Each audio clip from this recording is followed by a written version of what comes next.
Hi everyone, Forecaster Summer Schnellbach here, breaking down what you need to know as we've got not one but two rounds of severe weather heading right on into the holiday. The first round comes late tonight into the early morning hours of your 4th of July, and the second round is still on tap for the later afternoon and evening hours of the 4th of July. So overnight tonight, you can see this graphic behind me, we're looking at scattered severe storms possible in parts of the Devil's Lake Basin and into northeastern North Dakota. Isolated severe storms, those areas in dark green. Where we have the yellow, we're looking at the potential for ping pong ball size hail, gusts 60 to 70 miles per hour, and the tornado threat is low, but can't be ruled out entirely. Some of these areas highlighted in yellow. And we've got another severe risk for tomorrow afternoon and evening, an isolated severe risk. All the areas, again, highlighted in dark green. These threats will also include ping pong ball size hail, gusts 60 to 70 miles per hour, a low tornado risk, but can't be ruled out, and the risk of flash flooding as well. So for tomorrow afternoon and evening, we're looking at some training thunderstorms, more than one over the same area, repeatedly dumping some heavy rainfall. So flash flooding will be in the forecast for our Friday. Looking at this evening, we've got a few hours of just warm, muggy conditions before the storms arrive. It's going to be a late night when storms come in. This is already by 10 o'clock and storms just developing in parts of north central North Dakota. Heading into the later night hours, this is now 2 o'clock in the morning.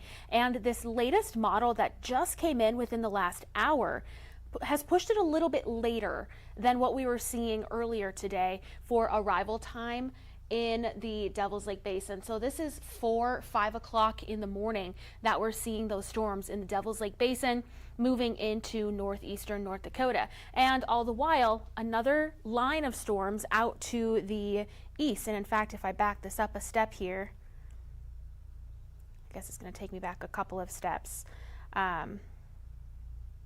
Apologize, I keep hitting the wrong button there. But into tomorrow afternoon, later tonight, we're watching isolated storms off to the east. So that has changed a little bit as well. Earlier today, we were seeing a few showers and storms popping up through Lake of the Woods County. That has now pushed off to the east as well. So 7 o'clock for your 4th of July morning. Still some storms ongoing. How long they'll be able to maintain severity, don't think it's going to last that long. Even this latest model, again, kind of diminishing that risk just a little bit. However, we're still looking at that chance for severe storms through the morning. Then that lifts off to the north and east. Once we get into the afternoon, by around 3 o'clock or so, that's when that cold front moves into what's going to be a very warm and muggy air mass, perfect fuel for severe storms. So this is again 3:30 in the afternoon. That line of storms stretching from Lake of the Woods all the way back down into south central North Dakota. Then we see those storms continue right along and ahead of that cold front into the evening hours. And this is what I mean by training a few storms over the same location over and over, leading to heavy rainfall. This is now about 9:30, so getting closer to sunset when you maybe want to be out lighting off fireworks.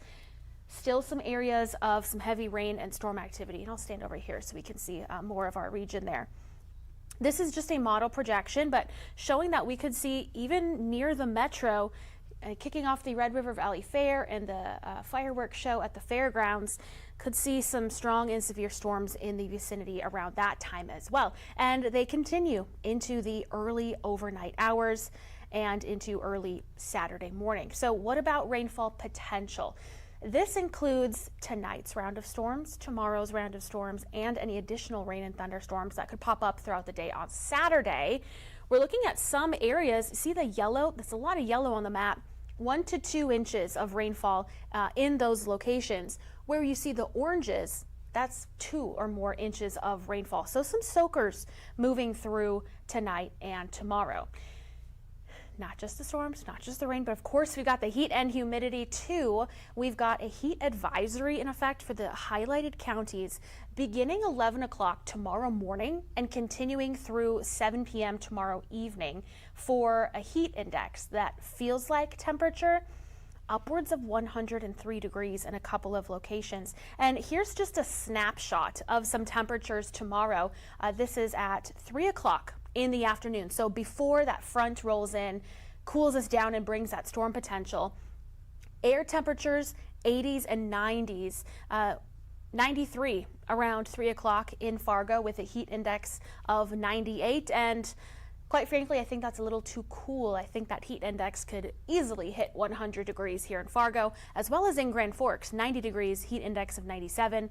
Wahpeton, 89, heat index of 98. So air temperatures in the 80s and 90s with dew points in the 70s. That leads to that heat index pushing the triple digits in a few locations. So let's look a little more specifically at the fireworks forecast in Fargo. Say that 5 times fast. Temperatures will be warm still. We'll still be in the 70s. It's going to still be muggy and scattered storms right throughout fireworks time. Whether or not it'll be a downpour right over Fargo at exactly 9-10 o'clock, we'll see. But we will have storms in the area that we'll have to watch out for. Just hoping that they clear out early enough that we'll see at least some time to light off some fireworks before additional storms move in. Here's a snapshot of temperatures by the time we get to 10 o'clock. You can see the scattered rain and thunderstorms. Temperatures in the 70s, and it'll still be a little bit muggy too, with heat index values still in the mid and upper 70s. So a lot that we're paying attention to, warm and muggy, looking at heavy rainfall and some severe storms as well. So hope you stay safe as you're maybe getting ready to enjoy the fair or your holiday weekend.